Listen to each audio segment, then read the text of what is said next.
Ask not what your country can do for you. Ask what you can do for your country. President Kennedy died at 1 p.m. Vice President Johnson has become the 36th President of the United States. I didn't shoot anybody, sir. I haven't been told what I'm here for. I'm just a patsy.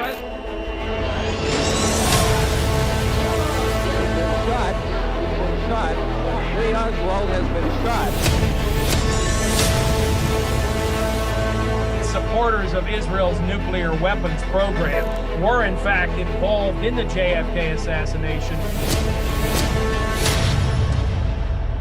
There's only one person in the world that John Kennedy trusted unequivocally, and that was Robert Kennedy. Obviously I was there, but I don't remember any of that.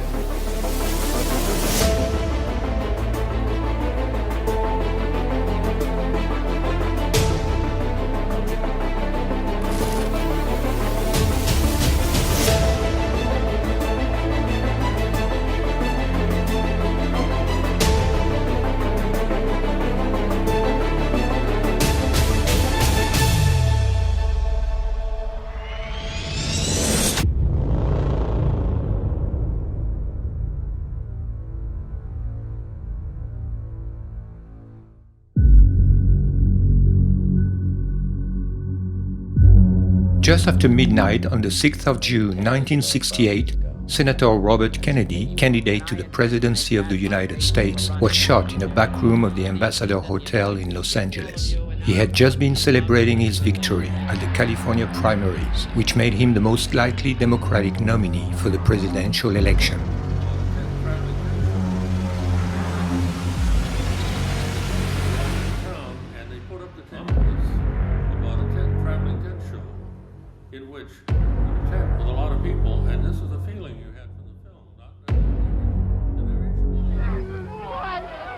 Robert would probably have won against the Republican candidate Richard Nixon. At the age of 43, he would have become the youngest American president ever, after being the youngest Attorney General. His death opened the way for Richard Nixon, who could finally become president 8 years after being beaten by John F. Kennedy. John had been assassinated 4 years and a half before Robert. Had he survived, he would probably have been president until 1968, and his brother might have succeeded him. Instead of that, John's vice president, Lyndon Johnson, took over the White House in 1963. He became so unpopular that he retired in 1968. Interestingly, Johnson became president the very day of John's death and ended his term a few months after Robert's death. He was in power at the time of both investigations. Both investigations are widely regarded as cover-ups. In each case, the official conclusion is rife with contradictions. We are going to sum them up in this film, but we will do more. We will show that the key to solving both cases resides in the link between them, and we will solve them beyond a reasonable doubt. Strangely, we rarely hear about the Kennedy assassinations as a plural. John's death in 1963 and Robert's in 1968 are generally treated as two unconnected tragedies, rather than as serial murders. When both killings are connected, it is by the nonsensical notion of a curse on the Kennedy family, rather than by the hypothesis of a common commissioner. This theme of the Kennedy curse, in which is included the plane accident that cost the life to John Kennedy Jr., is often associated to the alleged sins of John and Robert's father, Joseph Kennedy. A more rational explanation must take into account that John and Robert were more than just brothers. They were connected by an unshakable loyalty. All Kennedy biographers stress the absolute dedication of Robert to his elder brother. Robert had successfully managed John's campaign for the Senate in 1952, then his presidential campaign in 1960. John was deeply grateful for his support. Great appreciation to my brother Bobby, who has directed all our primary campaigns and the organization in all of them, as he did in my campaign for the Senate in 1952, and of course he has been the most essential figure. At the White House, John made Bobby not only his Attorney General, but also his most trusted advisor, even on matters of foreign or military affairs. He insisted, for example, on having him nearby during the whole Cuban Missile Crisis in October 1962. Traditionally, attorneys general have nothing to do with foreign policy. But after the Bay of Pigs, John Kennedy really wanted Bobby by his side, helping him to make the decisions on everything. Because there was only one person in the world that John Kennedy trusted unequivocally, and that was Robert Kennedy. Robert and John's communion of spirit struck their collaborators. No sooner did one of them begin a sentence than the other knew what he was saying. They understood each other so well that they talked in a kind of shorthand. Yet, Robert was very different from John. He was a sincerely religious man, devoted to his family. He had got married at the age of 24, long before his elder brother. With his wife Ethel, also a devout Catholic, he fathered 11 children. My mother and my father shared a belief that we are on earth for a short period of time, and that we are actually children of God. We prayed every night that John Kennedy would be the best president ever, and that my father would be the best attorney general ever. What John most appreciated in Robert was his sense of justice and the integrity of his moral judgment. It is Robert, for example, who encouraged John to fully endorse the cause of the black civil rights movement. We are confronted primarily with a moral issue. It is as old as the scriptures and is as clear as the American Constitution. The heart of the question is whether all Americans are to be afforded equal rights and equal opportunities, whether we are going to treat our fellow Americans as we want to be treated. It was probably the first time in the history of our country that an American president would say that the question of civil rights, the question of race, was a moral issue. And he had the encouragement of Robert Kennedy to push him in this direction. Robert Kennedy was learning. He was growing. He said to me, "John, I now understand. The young people have educated me." And you can see it, you could feel it. And Robert Kennedy, during that period, became so convinced, not just as a politician, not just as the Attorney General, but as a human being, that it was time for there to be some major steps to end racial discrimination in America. Robert neither possessed John's charisma nor his ambition. After John's death, he felt that his brother's coat, which he had literally worn during his first month of mourning, was too big for him. When he finally decided to run for president in 1968, it was out of a sense of destiny to take up the torch of his brother's legacy. Robert knew that he was, in the eyes of millions of Americans, the legitimate heir to the murdered king, as well as his avenger. His public appearances led to displays of enthusiasm never seen before for a presidential candidate, and his total lack of concern for his own security only increased his prestige.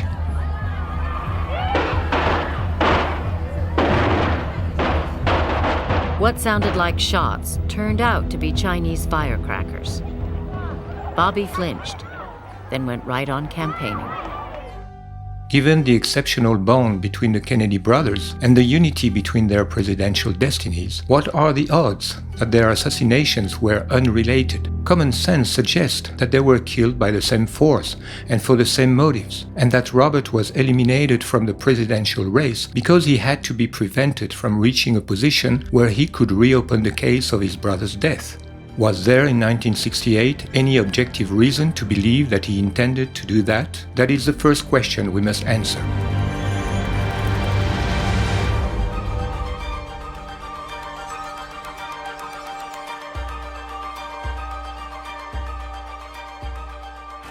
Did Robert Kennedy plan to reopen the investigation on his brother's assassination? That question has been positively answered by David Talbot in his book Brothers, The Hidden History of the Kennedy Years, published in 2007 by Simon & Schuster. Talbot shows that Robert had never believed in the conclusion of the Warren Commission report that Lee Harvey Oswald was the sole assassin of his brother. His son, Robert Kennedy Jr., recently confirmed it. Knowing what to expect from Johnson, Robert had refused to testify before the Warren Commission, but he was compelled to write a statement saying that he knew of, quote, no credible evidence to support the allegations that the assassination of President Kennedy was caused by a domestic or foreign conspiracy, end of quote. To his close friends who asked him why he wouldn't voice his doubt publicly, he said, "There is nothing I can do about it, not now." Robert was alienated and closely monitored by the new president, Lyndon Johnson, and his friend, FBI Director Edgar Hoover. Although still officially Attorney General, he knew he was powerless against the forces that had killed his brother. Yet, Robert lost no time to start his own investigation.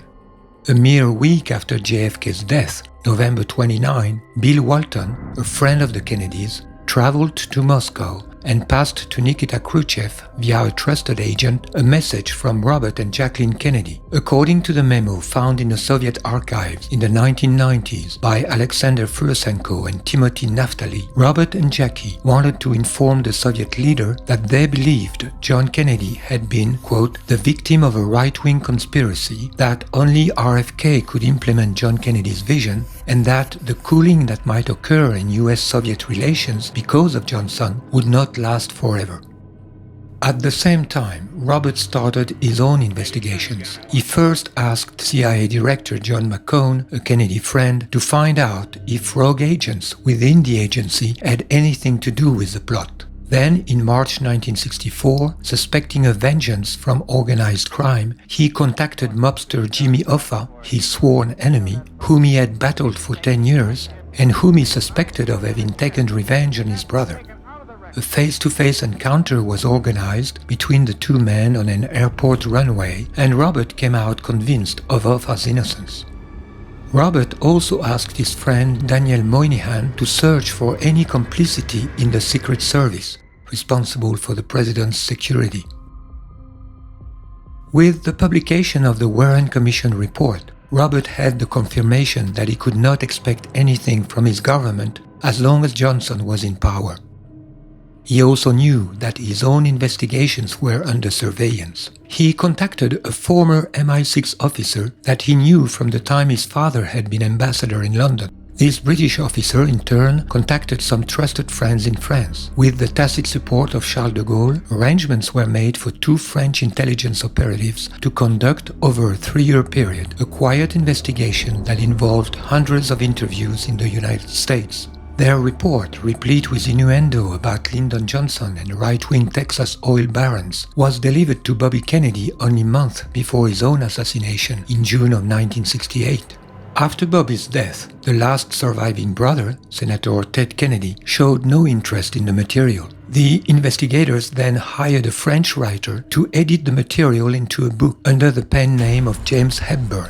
The book was first published in French under the title L'Amérique brûle, then in English under the title Farewell America.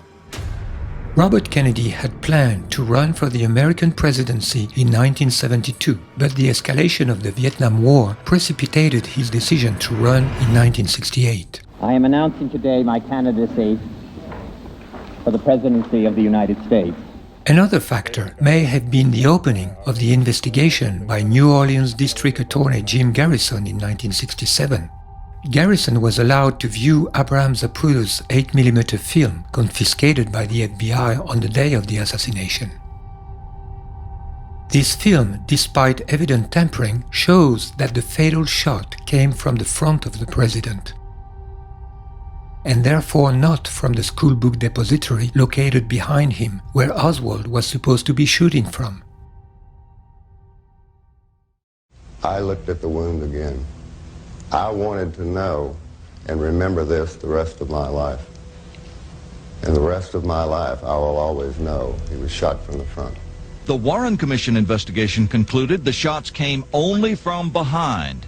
Dr. Crenshaw says they're wrong. The bullet struck about where and passed about where?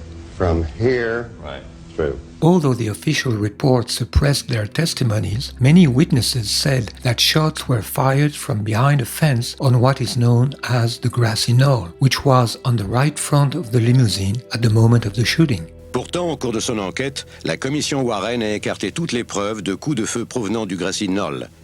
Mais les témoignages sont là. The shot came from behind the wooden fence. There's no doubt whatsoever in my mind.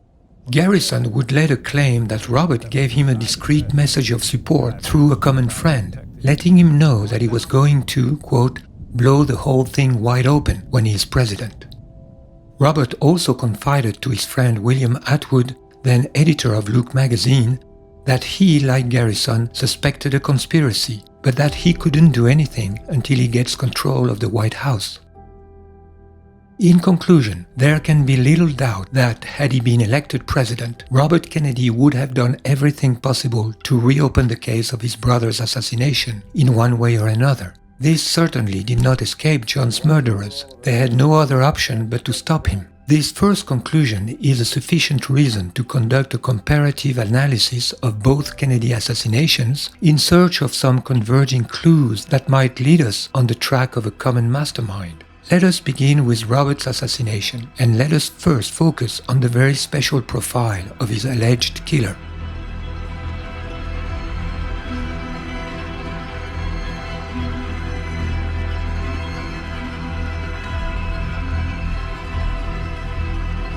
Just hours after Robert's assassination, the press was able to inform the American people not only of the identity of the assassin, but also of his motive and even of his detailed biography. 24-year-old Sirhan Bishara Sirhan was born in Jordania and had moved to the United States when his family had been expelled from West Jerusalem in 1948. After the shooting, a newspaper clipping was found in Sirhan's pocket, quoting a favorable statement made by Robert Kennedy regarding the selling of military aircrafts to Israel. Handwritten notes by Sirhan found in a notebook at his home confirmed that his act had been premeditated and motivated by his hatred of Israel. That became the storyline of the mainstream media from day one. Jerry Cohen of the Los Angeles Times wrote a front-page article saying that Sirhan is, quote, and a young man with a supreme hatred for the state of Israel. Cohen infers that Senator Kennedy became a personification of that hatred because of his recent pro-Israeli statements. Cohen further claimed to have learned from Los Angeles Mayor Samuel Yorty that about 3 weeks before shooting Robert Kennedy, Sirhan wrote a memo to himself saying, Kennedy must be assassinated before June 5, 1968, that is, the first anniversary of the Six-Day War in which Israel humiliated 3 Arab neighbors, Egypt, Syria and Jordan. After September 11, 2001, Americans were reminded of Sirhan as a precursor of Islamic terrorism on the American soil, and his act was installed into the War on Terror mythology and propaganda. In a book entitled The Forgotten Terrorist, Mail Ayton, who specializes in debunking conspiracy theories, claims to present, quote, a wealth of evidence about Sirhan's fanatical Palestinian nationalism and to demonstrate that Sirhan was the lone assassin whose politically motivated act was a forerunner of present-day terrorism, end of quote. In 2008, on the occasion of the 40th anniversary of Bobby's murder, the Jewish Daily Forward wrote, Robert Kennedy was the first American victim of modern Arab terrorism. One cannot help but note the parallel between Kennedy's assassination and the terrorist attacks of September 11, 2001. In both tragic cases, Arab fanaticism reared its ugly head on American soil, irrevocably changing the course of events in this country. End of quote. Writing for the Boston Globe, Sasha Issenberg recalled that the death of Robert Kennedy was, quote, a first taste of the political violence in the Middle East. He quotes Harvard professor Alan Dershowitz as saying it was perceived as an act of violence motivated by hatred of Israel and of anybody who supported Israel. It was in some ways the beginning of Islamic terrorism in America. It was the first shot. End of quote. The fact that Sirhan was from a Christian family was lost on Dershowitz. The Jewish Forward took care to mention it, only to add that Islamic fanaticism ran in his veins anyway. Quote, but what he shared with his Muslim cousins, the perpetrators of September 11, was a visceral, irrational hatred of Israel. There is something suspicious in this insistence on making the assassination of Robert Kennedy a crime against Israel. But let us, for the moment, take these declarations seriously, and let us try to understand what kind of anti-Zionist Palestinian terrorist was Sirhan Sirhan. While studying his case more closely, perhaps we can learn something about the very nature of the Arab terrorism that has now become a familiar leitmotif of the mainstream narrative in our post-9/11 world. The first question is, did Sirhan really kill Robert Kennedy?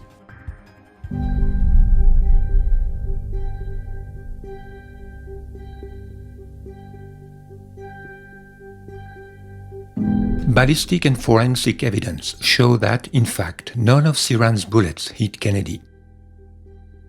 According to the autopsy report of Chief Medical Examiner Dr. Thomas Noguchi, who confirms it in his memoirs, Robert Kennedy was hit by 3 bullets, while a 4th went through his coat.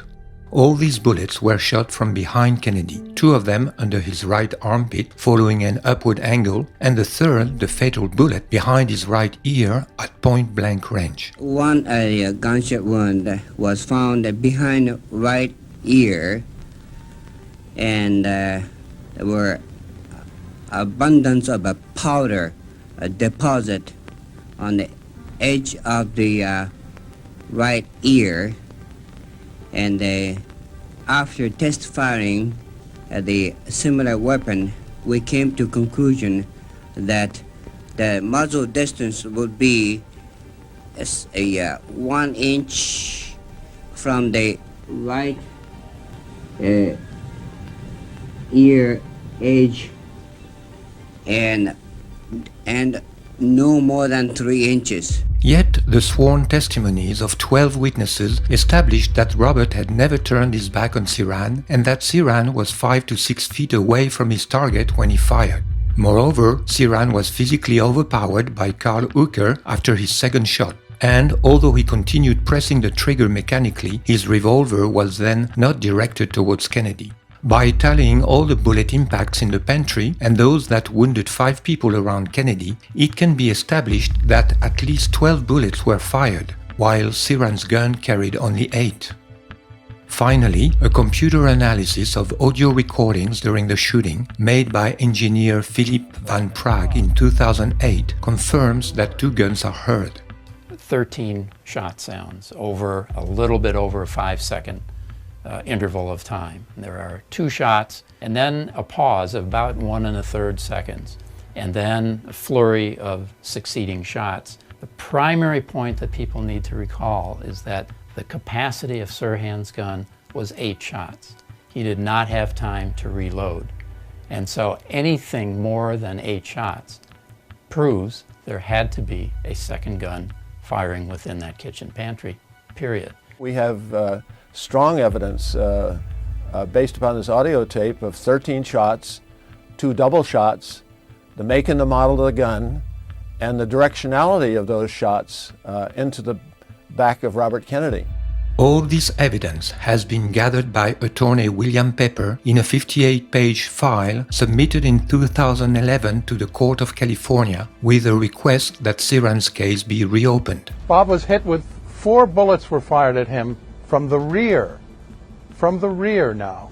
2 went through, 1 through the shoulder pad and 1 through the chest cavity that lodged in a ceiling tile that was actually behind Sirhan, where Sirhan was standing.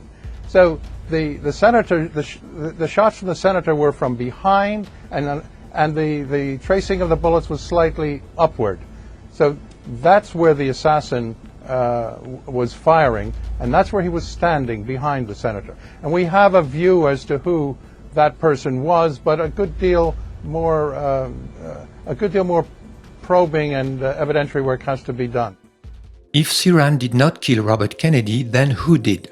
The presence of a second shooter was indicated by several witnesses and reported on the same day by a few news outlets. En ce qui concerne les agresseurs, ici à Paris, d'après les informations que nous transmettent les agences de presse, on dit qu'il y en aurait 2.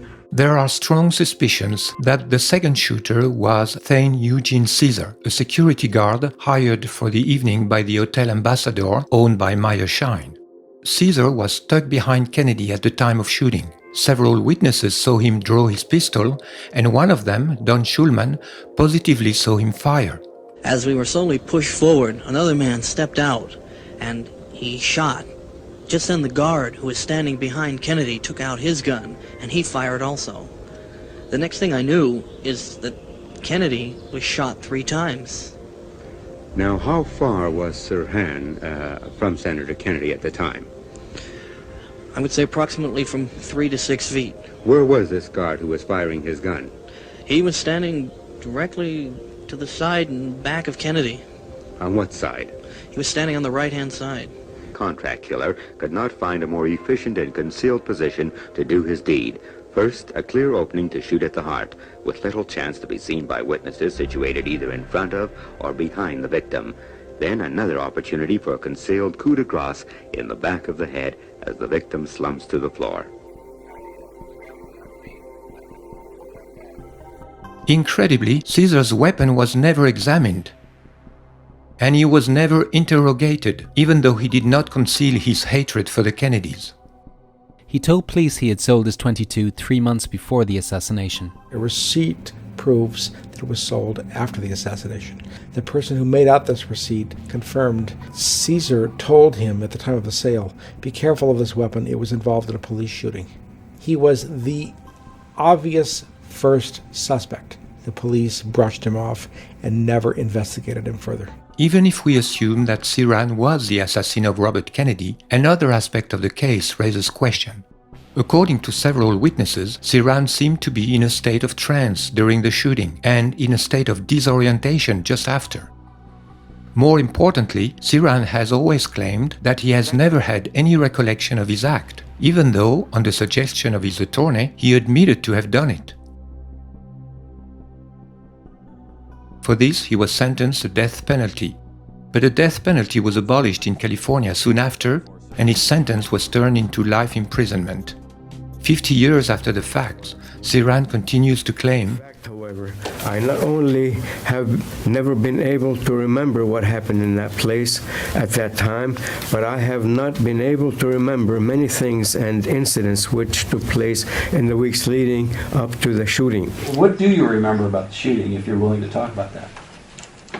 Obviously I was there, but I don't remember the exact moment. I don't remember pulling my gun out of my body or whatever it was located, and I don't remember aiming at any human being. I don't remember any of that. Since 1968, several psychiatric analyses, including lie detector tests, have confirmed that Sirhan's amnesia is not faked. Therefore, experts in hypnosis and mental manipulation believe that Sirhan has been submitted to hypnotic programming. It was obvious that he had been programmed to kill Robert Kennedy and programmed to forget that he'd been programmed.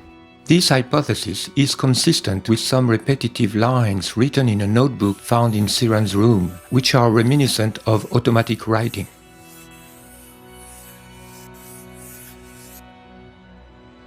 In 2008, Harvard University professor Daniel Brown, a noted expert in hypnosis and trauma memory loss, interviewed Sirhan for a total of 60 hours. And concluded that Sirhan, who belongs to the category of high hypnotizables, acted involuntarily under the effect of hypnotic suggestion.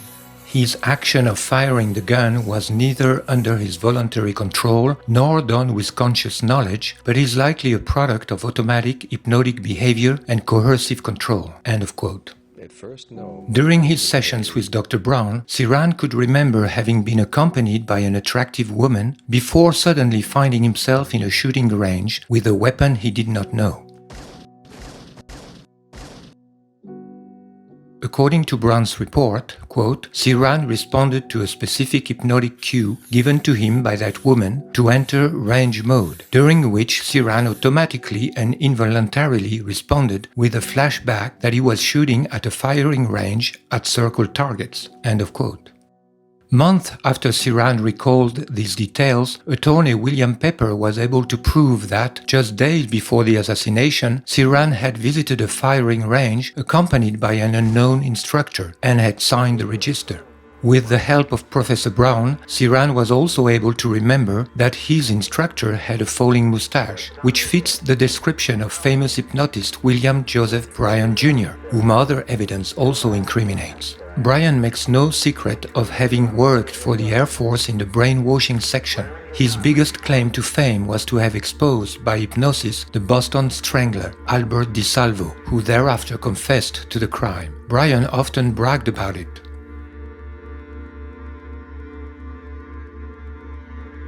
This is significant because in the notebook found at Siran's home that Siran recognized to be in his own handwriting but that he cannot remember having written, we find this: God help me, please help me, salvo, di salvo, di salvo. It is surmised that he heard the name while under hypnosis. You have to have the person locked up physically to have control over them. You have to use a certain amount of physical torture involved. And there is also the use of long-term hypnotic suggestion, probably drugs, whatever, and so on. Under these situations where you have all this going for you, like the prison camp and so on, yes, you can brainwash a person to do just about anything. What I'm speaking about are the innumerable instances that we ran into when I was running the country's brainwashing and anti-brainwashing programs. We know that in the 1960s, American military agencies were experimenting on mental control. Dr. Sidney Gottlieb, son of Hungarian Jews, directed the infamous CIA MK-Ultra project, which, among other things, was trying to answer questions like, can a person under hypnosis be forced to commit murder? According to a declassified document dated May 1951. We also know that Siran was attending meetings of occultist circles, practicing mental experiments, and this may have created opportunities to submit him to hypnotic programming. Israeli journalist Ronen Bergman has recently revealed that in May 1968, the month preceding Robert Kennedy's assassination, the Aman, the Israeli military intelligence, was planning to assassinate Yasser Arafat by hypnotically programming a Palestinian. The idea was proposed by a Navy psychologist named Binyamin Shalit, who claimed that, quote, if he was given a Palestinian prisoner, one of the thousands in Israeli jails, with the right characteristics, he could brainwash and hypnotize him into becoming a programmed killer. He would then be sent across the Jordan, join the Fatah there, and, when the opportunity arose, do away with Arafat. End of quote. The proposal was approved. Shalit selected a 28-year-old Palestinian from Bethlehem, whom he judged easily suggestionable. The operation failed, but it proved that in 1968, precisely, Israel was experimenting methods of assassination identical to the one used against Robert Kennedy.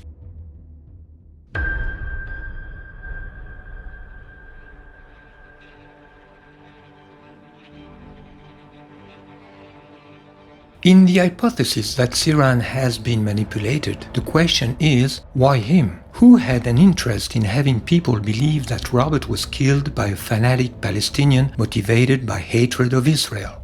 Israel, of course. But then we are faced with a dilemma. For why would Israel kill Robert Kennedy if Robert Kennedy was supportive of Israel? That would logically exclude Israel from the list of suspects. The dilemma rests on a misleading assumption, which is part of the deception. In reality, Robert Kennedy was not pro-Israel. He was simply in an electoral campaign. As everyone knows, a few good wishes and empty promises to Israel are an inescapable ritual in such circumstances. Robert's statements did not exceed the minimal requirements. It is claimed that Siran had in his pocket a newspaper clipping from the May 27 issue of Pasadena's Independent Star News, mentioning that Robert Kennedy had declared in an Oregon synagogue, quote, the United States should, without delay, sell Israel the 50 Phantom jets she has so long been promised, end of quote. But the author of this article, David Lawrence, underlined how little credit should be given to Robert's electoral promises. His article, entitled Paradoxical Bob, began like this: presidential candidates are out to get votes, and some of them do not realize their own inconsistencies. All things considered, there is no ground for believing that Robert Kennedy would have been, as President of the United States, particularly friendly to Israel. The Kennedy family, proudly Irish and Catholic, was not known to be very appreciative of Jews. Joe Kennedy had been notoriously critical of Jewish influence during the Second World War. While ambassador in London from 1938 to 1940, he had supported the appeasement policy of British Prime Minister Neville Chamberlain toward Hitler. When Roosevelt was about to enter the war, he had resigned and declared that he intended, quote, to devote my effort to what seems to me the greatest cause in the world today, to help the president keep the US out of the war, end of quote. During John's presidential campaign, Menahem Begin's party, Erut, wondered publicly if the father, Joe Kennedy, quote, did not inject some poisonous drops of anti-Semitism in the mind of his children, end of quote. In his Pulitzer Prize-winning book Profiles in Courage, published in 1956, Kennedy had declared his admiration for Senator Robert Taft, who, by calling the Nuremberg military trials of 1946 a shameful parody of justice, had sacrificed his political future. We will talk later about John Kennedy's tense relationship with the State of Israel. As for his brother, he had not been in his brother's government a particularly pro-Israel attorney general. He had infuriated Zionist leaders by supporting an investigation led by Senator William Fulbright of the Senate Committee on Foreign Relations, aimed at registering the American Zionist Council as a foreign agent, subject to the obligations defined by the Foreign Agents Registration Act of 1938, which would have considerably hindered its efficiency.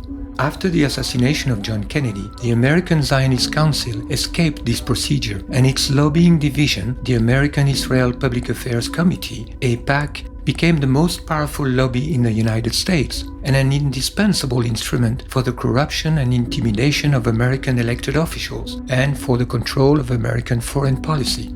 It was Nicholas Katzenbach, whom Johnson put at the head of the Department of Justice to replace Robert Kennedy, who buried the case against the American Zionist Council. Katzenbach is also known as having strongly recommended to the new president Lyndon Johnson a commission of inquiry to establish as soon as possible that Oswald was the only assassin of Kennedy.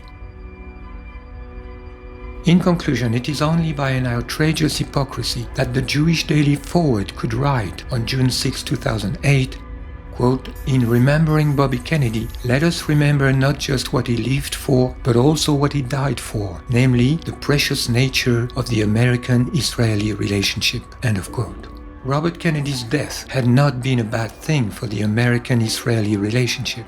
As a US president, would Robert have saved Israel from disaster in 1973, like Nixon and Kissinger, by providing her with unlimited military support against Egypt? It is unlikely. Rather, Robert Kennedy was a great loss for the Arab world, as had his brother John before him.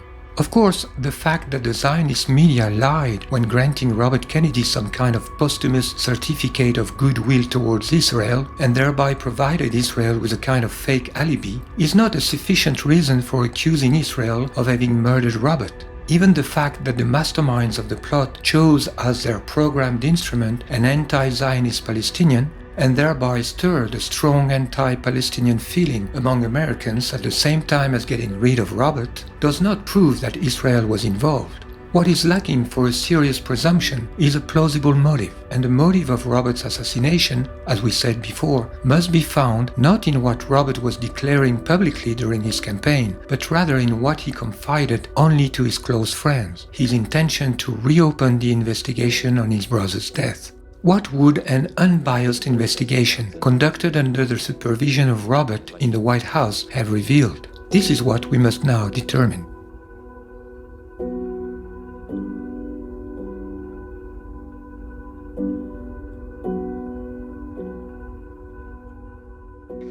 It is obvious for any person even vaguely informed that a genuine investigation would prove that Oswald was only the unwilling instrument of the plotters, a scapegoat prepared in advance to be blamed for the crime and then be slaughtered without a trial. I'm just a patsy.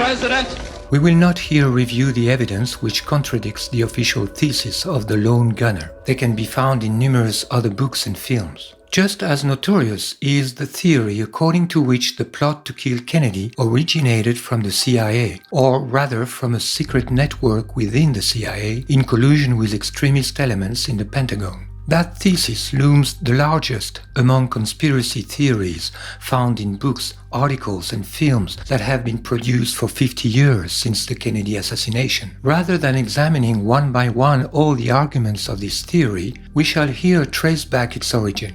If the trail of the CIA is such a well-trodden path among Kennedy researchers, it is because it has been cut and marked by the mainstream media themselves, as well as by Hollywood. And that began even before the assassination, on October 2, 1963, with an article in the Washington Daily News picked up by the New York Times chief Washington correspondent Arthur Kroc.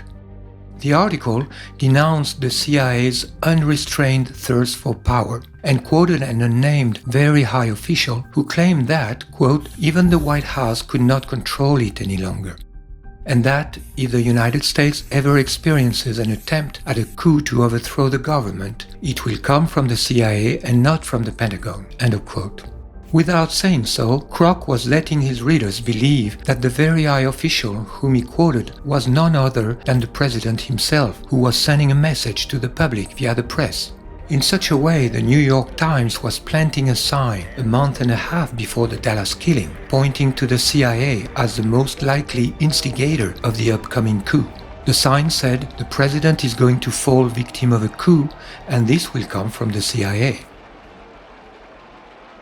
In the 1970s, the mainstream media and publishing houses again played a major role in steering conspiracy theorists toward the CIA trail, while avoiding any hint of Israeli involvement. One major contributor to that effort was the Israeli-American Alan Weberman, a close associate to Jewish Defense Organization, with his 1975 book Coup d'État in America, The CIA and the Assassination of John F. Kennedy, co-authored by Michael Canfield. Weberman acknowledged Richard Pearl's assistance in his investigation. This book contributed to the momentum that led the House Select Committee on Assassinations to reinvestigate in 1976 the murders of JFK and Dr. Martin Luther King, with a special focus on the CIA and organized crime. It is also in this context that Newsweek journalist Edward J. Epstein published an interview of George de Mohrenschildt, a Russian geologist and consultant for Texan oilmen who had befriended Oswald and his Russian wife in Dallas in 1962. De Mohrenschildt admitted that Oswald was introduced to him at the instigation of a CIA agent. The problem is that de Mohrenschildt was in no position to confirm or deny the words that Epstein ascribed to him. He was found dead a few hours after giving the interview. De Mohrenschildt's death was ruled a suicide. The sheriff's report mentions that in his last month he complained that, quote, the Jews and the Jewish mafia were out to get him. Needless to say, Epstein didn't mention anything about this. We should also mention author Mark Levin by his real name. He was the first to incriminate the FBI and the CIA directly in his articles and then in a 1966 book, Rush to Judgment, which received considerable media coverage. Lane was adamant that the CIA was a culprit in his last book, published in 2011, Last Word, My Indictment of the CIA in the Murder of JFK. That Israeli agents have been instrumental in spreading conspiracy theories targeting the CIA has become evident with Oliver Stone's film JFK, released in 1991, starring Kevin Costner in the role of District Attorney Jim Garrison.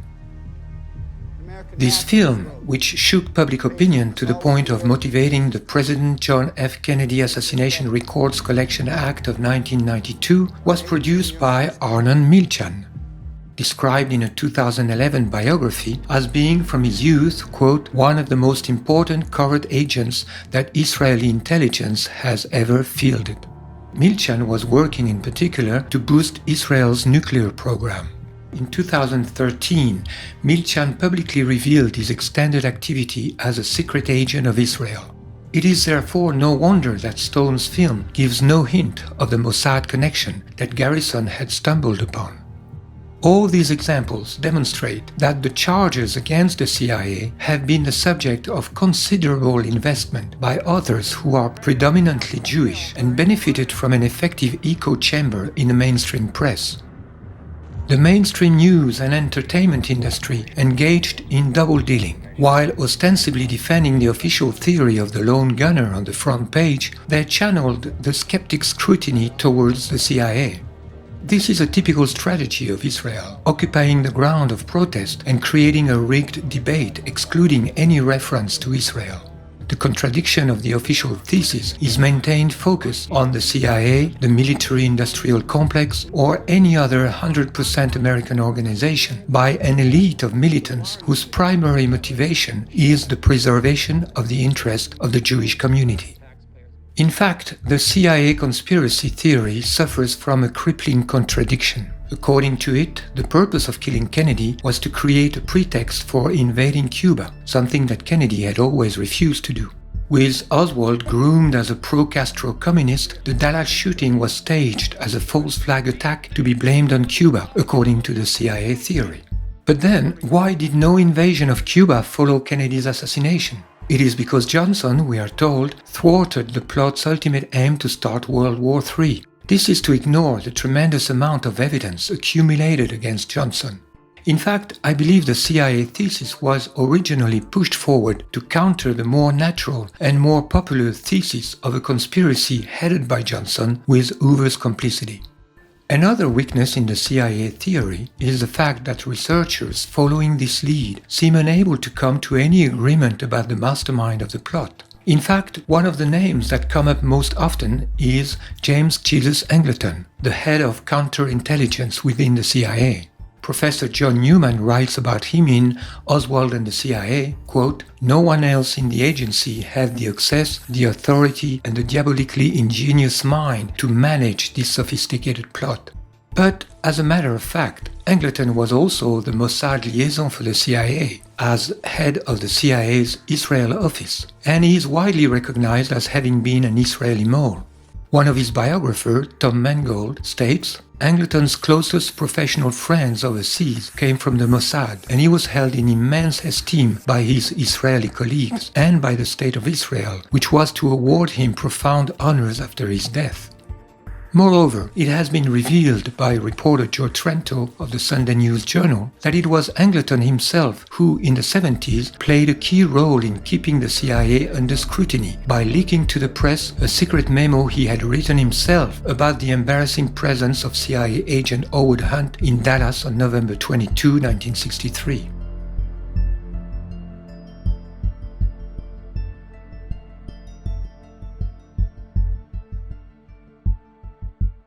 By a strange paradox, the authors who stand for the conventional thesis of a CIA conspiracy build their case on the biography of Oswald, while at the same time claiming that Oswald had almost nothing to do with the killing. It is about as useful as scrutinizing Osama bin Laden's biography to solve 9/11.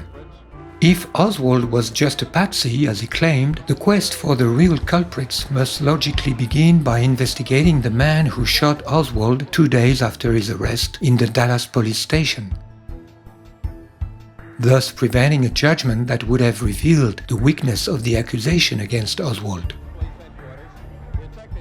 Oswald's assassin is known as Jack Ruby, but few people know that his real name was Jacob Leon Rubinstein, that he was the son of Jewish Polish immigrants, and that, to the Warren Commission, he had explained his presence in the police station as a Yiddish translator for Israeli reporters. Originally from Chicago, Ruby was a member of the Jewish underworld, known as the Yiddish Connection. His mentor was Los Angeles gangster Mickey Cohen, whom he had known and admired since 1946. Cohen was the successor of the famed Benjamin Siegelbaum, known as Bugsy, one of the bosses of Murder Incorporated, the most brutal crime syndicate in the US. Mickey Cohen was in contact with Menahem Begin, the former Irgun chief, a specialist of false flag terrorism. Cohen was infatuated with the Zionist cause, as he explained in his memoir, quote, Now I got so engrossed with Israel that I actually pushed aside a lot of my activities and done nothing but what was involved with this Irgun war." End of quote. We also know that Ruby phoned Al Gruber, a Mickey Cohen associate, just after Oswald's arrest. Most probably, that is when he received an offer that he couldn't refuse, for reasons possibly linked to his heavy debt. Ruby died from a rapidly spreading cancer in 1967, so he wouldn't have been around for a new trial under Robert Kennedy's presidency. Yet his Irgun connections and some of his recorded statements were highly disturbing. Ruby's defense lawyer William Kunstler wrote in his memoir that Ruby told him he had killed Oswald, quote, "for the Jews," and Ruby's rabbi Hillel Silverman received the same confession when visiting Ruby in jail. Ruby is only an intermediary link in a conspiracy that begins with the ambush of Dallas, extends to the cover-up of the Warren Commission, and involves a pact of silence with the directions of the major media. At every level of the conspiracy, we find the fingerprints of the Israeli deep state. Let's begin with the Dallas ambush. JFK's trip to Dallas had no official character and was sponsored by a powerful business group known as the Dallas Citizens Council. Kennedy was on his way to the reception organized in his honor when he was shot. The Dallas Citizens Council was a powerful group dominated by Jewish businessmen like the wealthy Julius Shepps, described by Brian Edward Stone in The Chosen Folks, Jews on the Frontiers of Texas as, quote, "a member of every synagogue in the city and de facto leader of the Jewish community," end of quote. Abraham Zapruder, the man who filmed the assassination of John Kennedy and sold his film for $150,000 to Life magazine, was also a member of the Dallas Citizens Council. He was a clothing manufacturer whose headquarters happened to be located in the Dallas Textile Building, or Daltex, where one of the snipers' nests was located, according to JFK researchers who have studied the firing trajectories. Interviewed the same day on television, Zapruder could not hide his satisfaction. The host committee inviting Kennedy was chaired by another influential figure of the wealthy Jewish community in Dallas, advertising executive and PR man Sam Bloom. According to former British intelligence officer Colonel John Hugh Wilson, it was Bloom who, quote, "suggested that the police make Oswald accessible to the press." He also suggested, against the explicit advice of the local FBI, that they move the alleged assassin from the Dallas police station to the Dallas County Jail in order to give the newsman a good story and pictures, end of quote. It was during this transfer that Oswald was shot by Ruby. Hugh Wilson also writes, when the police later searched Ruby's home, they found a slip of paper with Bloom's name, address and telephone number on it. After the Dallas tragedy, Israel's Zionim were also busy fabricating the official lie. Apart from the chairman Earl Warren, chosen for his figurative role as Chief Justice, all key people in the investigative commission were either personal enemies of Kennedy, like Allen Dulles, the CIA director fired by Kennedy in 1961, or ardent Zionists, like Arlen Specter, who, at his death in 2012, was mourned by the Israeli government as, quote, "an unswerving defender of the Jewish state," end of quote. Arlen Specter was the inventor of what came to be called the magic bullet theory, a single bullet supposed to have caused 7 wounds to John Kennedy and John Connolly sitting before him in the limousine, and later found in pristine condition on a gurney in Parkland Memorial Hospital in Dallas. In conclusion, at every step of the plot, we find a Zionist cabal, including businessmen, politicians, and gangsters, not forgetting media executives, all devoted to Israel. The most plausible motive for Israel to kill Kennedy has been revealed by 2 books in the 1990s, The Samson Option by Seymour Hersh, then Israel and the Bomb by Avner Cohen. And the lead has been followed up in 2007 by Michael Karpin in The Bomb in the Basement. What these investigators reveal is that John Kennedy, informed by the CIA in 1960 that Israel was developing its own nuclear weapons in the Dimona complex in the Negev desert, was firmly determined to force Israel to renounce it, and engaged in a showdown with David Ben-Gurion, who was both Israel's prime minister and defense minister. Ben-Gurion was convinced that by trying to prevent Israel from acquiring the bomb, Kennedy was endangering the very survival of the Jewish state to which he had devoted his entire life. Ben-Gurion wrote in one of his last letters to JFK, "Mr. President, my people has the right to exist, and this existence is in danger." Kennedy, however, remained unyielding. In a letter dated June 15, 1963, he demanded an immediate first visit, followed by regular visits every 6th month. Otherwise, he wrote, this government's commitment to and support of Israel could be seriously jeopardized. The result was unexpected. Ben-Gurion avoided receiving the letter by announcing his resignation on June 16. As soon as a new Prime Minister Levi Eshkol took office, Kennedy sent him a similar letter dated June 5, 1963, but never got an answer. Did Ben-Gurion resign in order to deal with Kennedy from a deeper level? This is not implausible, because 11 days after resigning, Ben-Gurion was more committed than ever to provide Israel with the nuclear weapon. He said in a speech, "I do not know of any other nation whose neighbors declare that they wish to terminate it, and not only declare, but prepare for it by all means available to them. Our numbers are small, and there is no chance that we could compare ourselves with America's 180 million, or with any Arab neighboring state. There is one thing, however, in which we are not inferior to any other people in the world. This is the Jewish brain, and the Jewish brain does not disappoint. Jewish science does not disappoint. I am confident that science is able to provide us with the weapons that will serve the peace and deter our enemies." End of quote. 5 months later, Kennedy's death relieved Israel of all pressure to stop its nuclear program and of all risk of publicity on this program. John McCone, the CIA director named by Kennedy to inform him about Israel's Dimona project, resigned in 1965, complaining about Johnson's complete lack of interest.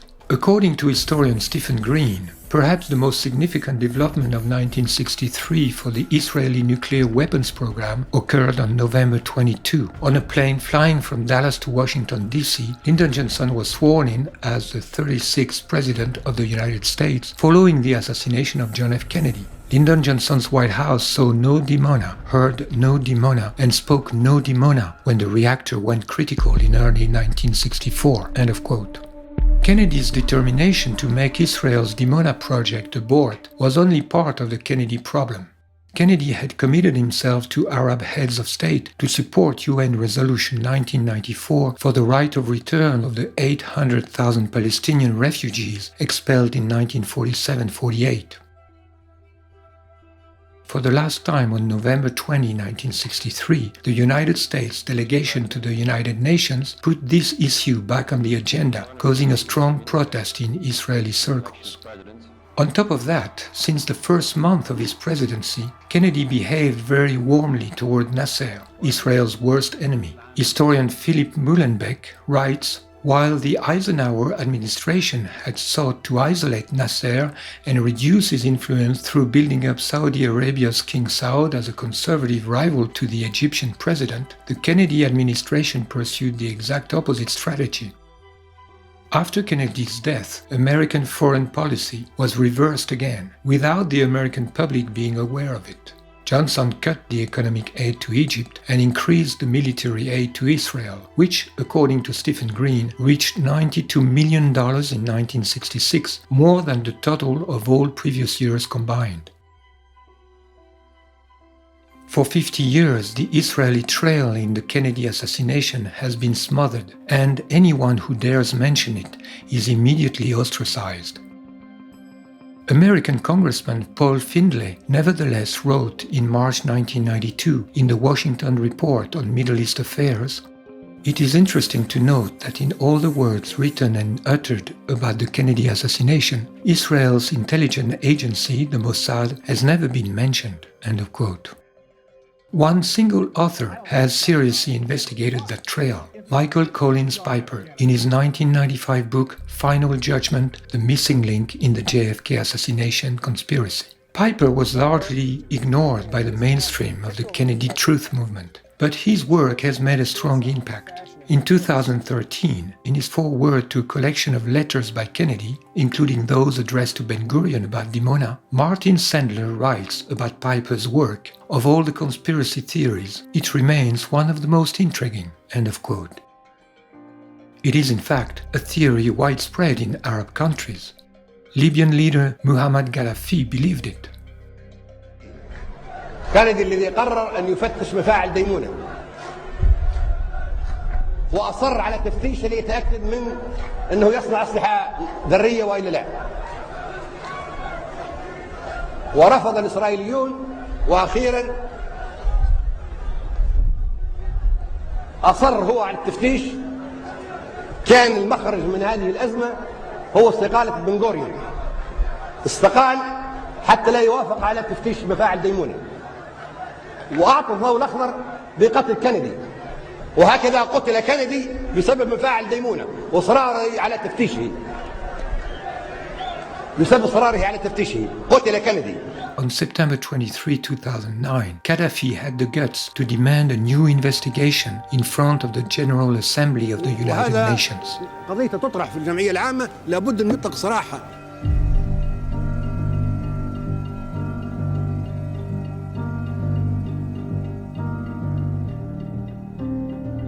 Several investigators have identified Lyndon Johnson as the mastermind of the Kennedy assassination. It is beyond doubt that the plotters acted with the foreknowledge that Johnson, who immediately stepped in as head of state after Kennedy's death, would cover them. The context of national crisis enabled Johnson to bully both justice and the press while achieving his life's ambition. Johnson not just benefited from the plot, he participated in its elaboration. As a former senator from Texas, he could mobilize high-ranked accomplices in Dallas to prepare the ambush. Johnson also exerted a tight control on the Navy, where he had obtained the privilege to name his Texan partners as Navy Secretary, first John Connolly in 1961, then Fred Korth 1 year later. Johnson's connection to the Navy is an important aspect of the case, because it is under the control of Navy officers that Kennedy's counterfeit autopsy was performed in Washington, after his body had been literally robbed at gunpoint from Parkland Hospital in Dallas. The autopsy report from the Navy hospital stated that the fatal bullet had entered the back of Kennedy's skull, in contradiction to the unanimous testimonies of the Dallas hospital staff. Contrary to a widespread but erroneous belief, Lee Harvey Oswald had been recruited not by the CIA but by the Navy. He was a Marine, and as a Marine he had worked for the Office of Naval Intelligence, ONI. Johnson had actually taken advantage of his connections in the Navy to participate in the greatest corruption ever recorded at that time. His accomplice, Fred Korth, was forced to resign as Navy Secretary in November 1963, only weeks before the Dallas coup, after the Justice Department, headed by Robert Kennedy, had implicated him in a fraud involving a $7 billion contract for the construction of 1,700 TFX military aircraft by General Dynamics, a Texas company. Johnson's personal secretary, Bobby Baker, was charged in the same case, and the scandal was about to blow up on Johnson's face. Because of this mounting scandal and other suspicions of corruption, Kennedy was determined to change vice president for his upcoming re-election campaign. While in Dallas the day before the president's visit, Richard Nixon publicized the rumor of Johnson's removal, as the Dallas Morning News reported on the morning of November 22. Instead, Johnson became president that very day. Many Americans immediately suspected Johnson's involvement in the Dallas coup, and all the more after the publication in 1964 of a book by James Evetts Haley, A Texan Look at Lyndon, which portrayed Johnson as a man of unlimited ambition and corruption. According to his biographer Robert Caro, Johnson had, quote, a hunger for power so fierce and consuming that no consideration of morality or ethics, no cost to himself or to anyone else could stand before it. Robert Kennedy himself suspected Johnson, whom he had always despised and mistrusted. He is reported as saying, "Johnson lies all the time. I'm just telling you, he just lies continuously about everything. In every conversation I have with him, he lies. As I've said, he lies even when he doesn't have to." End of quote. Through the years, a great amount of evidence and testimonies have been gathered against Johnson in the killing of John Kennedy. The evidence incriminating Johnson does not conflict with the evidence against Israel. Both trails converge in the person of Jack Ruby. The hypothesis that Ruby acted with knowledge of Johnson's involvement is a likely explanation for some of his odd statements to the Warren Commission. He insisted on being brought to Washington to speak directly to Johnson and added, "There will be a certain tragic occurrence happening if you don't take my testimony and somehow vindicate me so my people don't suffer because of what I have done." End of quote. He said that he feared that his act would be used, quote, to create some falsehood about some of the Jewish faith, end of quote, but added that, quote, "maybe something can be saved if our president, Lyndon Johnson, knew the truth from me," end of quote. Ruby seemed to have attempted to send a message to Johnson through the commission, or rather a warning that he might spill the beans about Israel's implication if Johnson did not intervene in his favor. We get the impression that Ruby expected Johnson to get him out of prison, just as in 1952 Johnson had managed to avoid prison for his killer Malcolm Wallace, although found guilty of first-degree murder on Johnson's sister's lover who had tried to blackmail Johnson.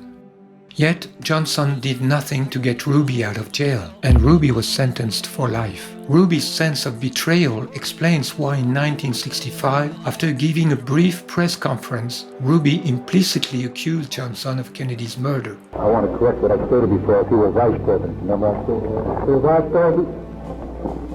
Yes, I did when I mentioned about Adlai Stevens, because he was vice president. There had never been an assassination of our beloved President Kennedy. Did you explain it, Grant?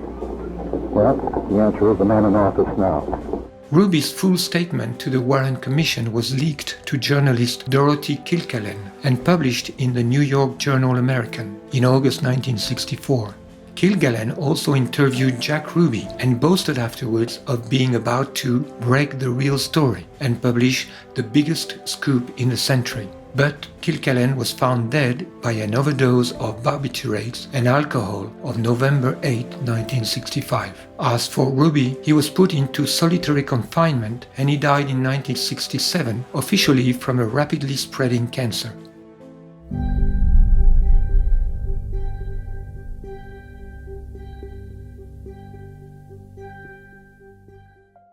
Jack Ruby is not the only element connecting Johnson to Israel. Far from it. In truth, Johnson had always been Israel's man. His electoral campaigns had been funded since 1948 by Zionist financier Abraham Feinberg, president of the fundraising organization Americans for Haggadah Incorporated, and a key financier in the Dimona project.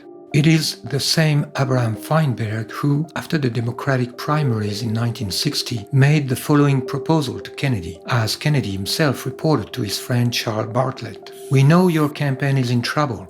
We're willing to pay your bills if you let us have control of your Middle East policy."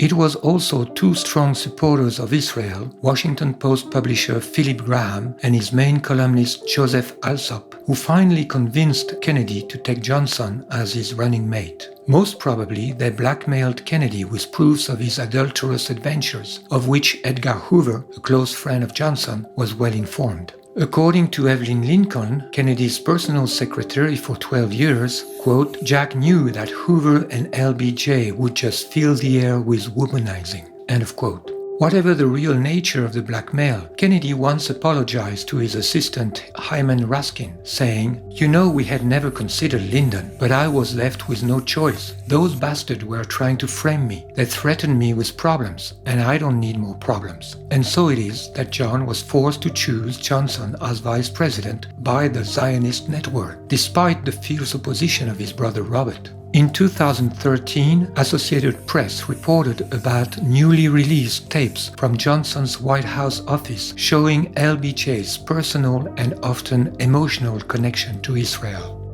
An article from the Five Towns Jewish Times, running under the title Our First Jewish President, Lyndon Johnson, elaborates on that end, and after recalling Johnson's continuous support of Jews and Israel in the 40s and 50s, then his role in the crafting of the pro-Israel UN Resolution 242 in November 67, concludes, President Johnson firmly pointed American policy in a pro-Israel direction. In a historical context, the American emergency airlift to Israel in 1973, the constant diplomatic support, the economic and military assistance, and the strategic bonds between the two countries can all be credited to the seeds planted by LBJ. End of quote. The article also mentions that research into Johnson's personal history indicates that he inherited his concern for the Jewish people from his family. His aunt, Jessie Johnson Hatcher, a major influence on LBJ, was a member of the Zionist Organization of America.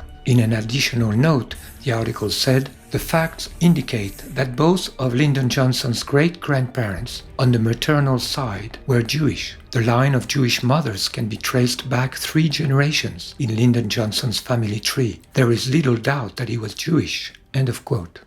The Jewish and the Israeli press occasionally refer to Johnson's secret Jewishness and often remember with gratitude his Israel-friendly policy. Whatever was the reason of Johnson's loyalty to Israel, it is a fact that, thanks to Johnson, Israel could acquire its first atomic bomb somewhere between 1965 and 67, and carry out its plan to annex Palestinian territories beyond the boundaries of the United Nations partition plan. By leaning on the Pentagon and CIA hawks, who had previously been bridled by Kennedy, Johnson intensified the Cold War and created the climate of tension which Israel needed in order to demonize Egyptian President Nasser and reinforce Israel's own stature as an indispensable US ally in the Middle East. During the Six-Day War of 1967, Israel managed to triple its territory while creating the illusion of acting in legitimate defense to the applause of the American press. The lie could not deceive American intelligence agencies, but Johnson had given the green light to Israel's attack, and even authorized James Angleton of the CIA to give Israel the precise positions of the Egyptian air bases, which enabled Israel to destroy them in just a few hours. 4 days after the start of the Israeli attack, Nasser accepted the ceasefire request from the UN Security Council. It was too early for Israel, who had not yet achieved all her objectives in terms of conquest. That is when, on June 8, Israel attacked the USS Liberty, an unarmed NSA spy ship stationed in international waters of Sinai. They drop napalm and strafe its decks with rockets, cannon fire, and armor-piercing rounds before trying to sink it with torpedoes.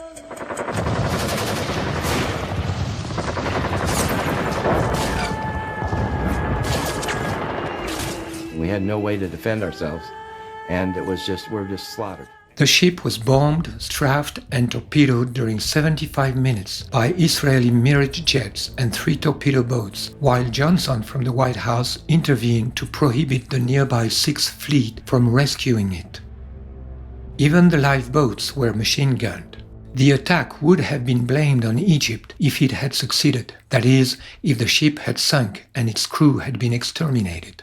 The operation would then have given Johnson a pretext for intervening on the side of Israel against Egypt.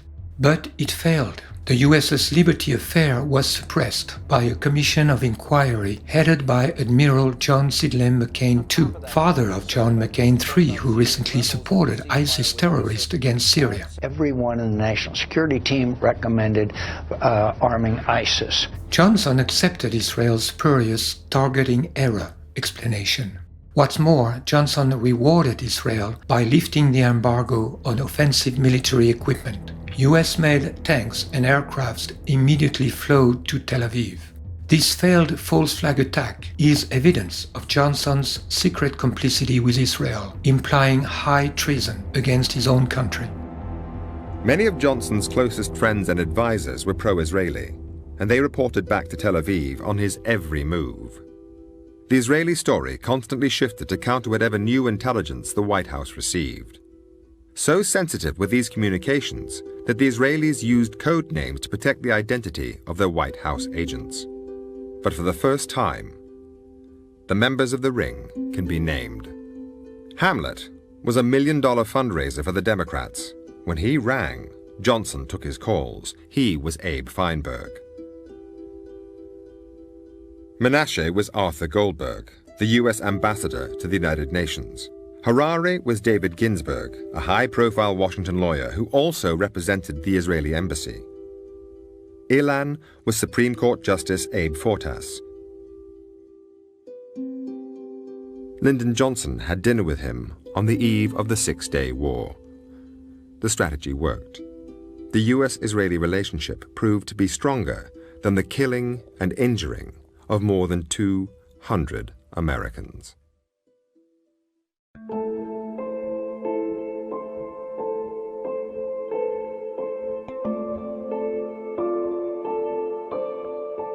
In conclusion, besides the fact that John and Robert were brothers, their assassinations have at least two things in common: Johnson and Israel. First, their deaths are precisely framed by Johnson's presidency, which was also marked by other political assassinations, such as Martin Luther King's. Johnson was in control of the two investigations on John and Robert's murders. Secondly, in both cases, the central element that contradicts the official story strongly suggests the implication of the Israeli deep state. In the case of Robert, it is the choice of the manipulated patsy, which was obviously meant to disguise Robert's assassination as an act of hatred against Israel. In the case of John, it is the identity of the man tasked with killing the patsy, a Jewish gangster linked to the Irgun.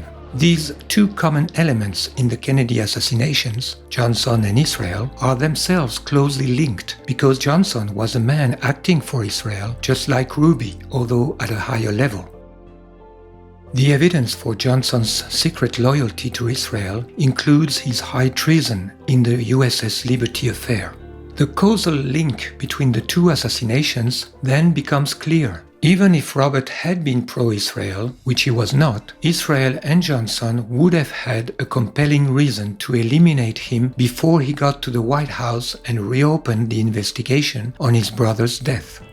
In order to solve the mystery of John Kennedy's assassination, we simply have to look into the two other assassinations that are connected to it. On the one hand, the assassination of Oswald, the man whose trial could have exposed the real plotters, and on the other hand, the assassination of Robert Kennedy, the man who would have reopened the case if he had reached the White House. And both of these assassinations bear the signature of the Israeli deep state. The Kennedy assassinations are obsessing the American psyche and corrupting its character. The sense of a terrible truth hidden by the government is making America deeply neurotic, like a repressed family secret affecting the whole personality. This lie, buried into the deep state, has rendered Americans vulnerable to other lies, just like any lie creates a predisposition for new lies and even the need for more lies to cover it up. Having fallen deeper and deeper under the control of Israel, America is now morally corrupt and haunted by its own lies. Conversely, exposing one lie will make other lies fall one by one. That explains why there is still today, more than 50 years later, a determination from the corrupt American Zionist-controlled leadership to keep the truth hidden. This is also why unveiling the truth about the Kennedy assassinations is so crucial and will lead inevitably to unveiling the truth about 9/11 and to a new awareness about the other lies by which the United States and the world have been drawn into wars against the enemies of Israel. Carl Jung, the psychologist of the collective unconscious, said that the mythical character of a life expresses that it has a historical significance. The life and death of the Kennedys have such a mythical dimension. The Kennedy dynasty embodied the Irish Catholic root and branches of the American people, with all that it represents in terms of antagonism to English Puritanism, the most Judaized branch of Christianity. This antagonism goes back to the martyr of Ireland under British oppression. During the Second World War, the Republic of Ireland remained neutral, refusing to ally itself to the British. Joseph Kennedy was then a leading figure of the isolationist. Like Charles Lindbergh, he believed that wealthy Jews were pushing the Roosevelt administration into total war against Germany. After the war, an increase in Jewish cultural influence and a decline of the Irish Catholic voice could be observed. In that context, the presidency of John Kennedy was, in the collective psyche and the destiny of the United States, of great spiritual significance. This meta-historical significance of the Kennedys did not escape the Zionist Jews, inhabited by the supremacist geopolitical project of their ancient scriptures, and placing all their hopes in their ability to influence US foreign policy in favor of Israel. There is in the Kennedy tragedy a providential meaning. This is why the light on this affair will mark the beginning of the end of the mental control exercised by the Zionist movement on America and the West in general. One day, hopefully, the Kennedy brothers will receive in the United States the national recognition they deserve as heroes and martyrs in the fight against Israel's global crime.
President Kennedy's son, John Kennedy Jr., embodied the Kennedy myth in the heart of all Americans. The route seemed traced for him to become president one day. He died on July 16, 1999, with his pregnant wife and his sister-in-law, when his private plane suddenly and mysteriously nosedived into the ocean a few seconds after he had announced his approach on Martha's Vineyards Airport. John Jr. was literally born with the Kennedy presidency. From the minute he came into this world, he had been in the national spotlight. As Americans watched him grow up in the White House, they developed a strong affection for him.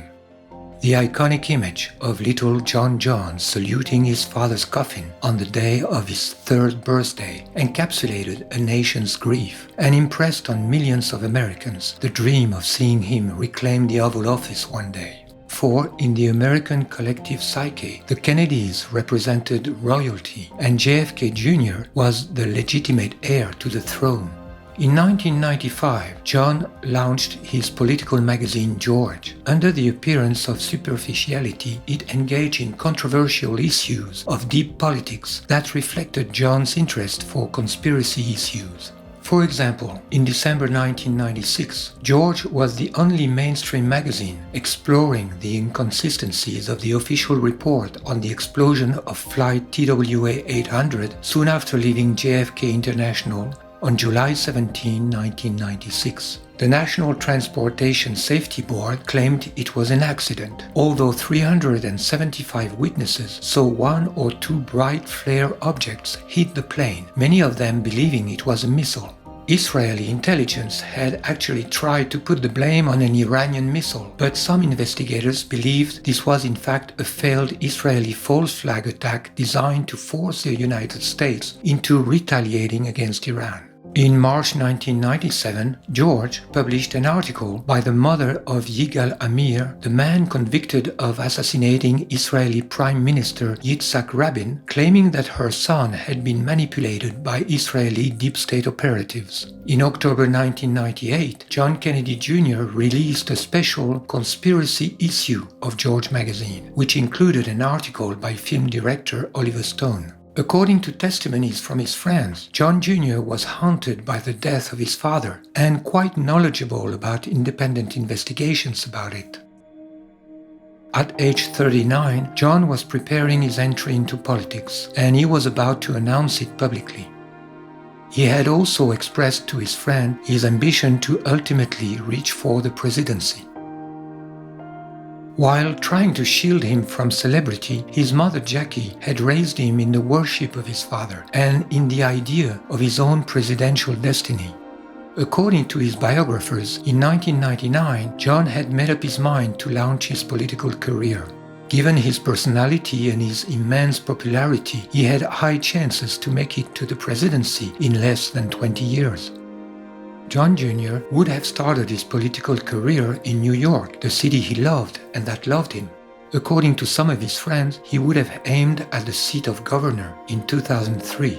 According to others, he had decided to run for the New York Senate seat in 2000.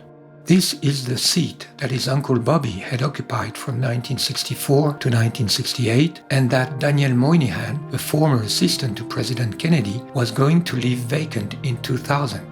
John's chances were great.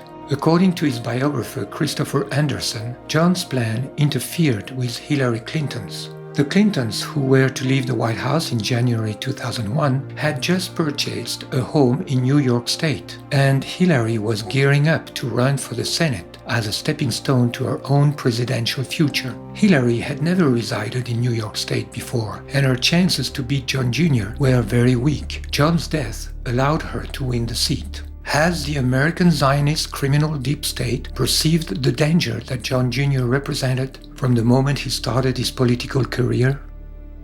Many elements suggest that his death had not been an accident. Several witnesses testified having heard or seen his plane explode. Its sudden and steep fall cannot be explained as a pilot's error, as claimed by the official report. On the order of President Clinton, the rescue and recovery missions were conducted under national security conditions by the Navy, and the investigation was supervised by the same people in the National Transportation Safety Board who had falsified the investigation on TWA 800. Once the bodies were recovered, no autopsy was conducted. They were cremated and their ashes scattered at sea in a Navy ceremony, although this was not in the tradition of either families. John would certainly have wished to be buried beside his father and mother.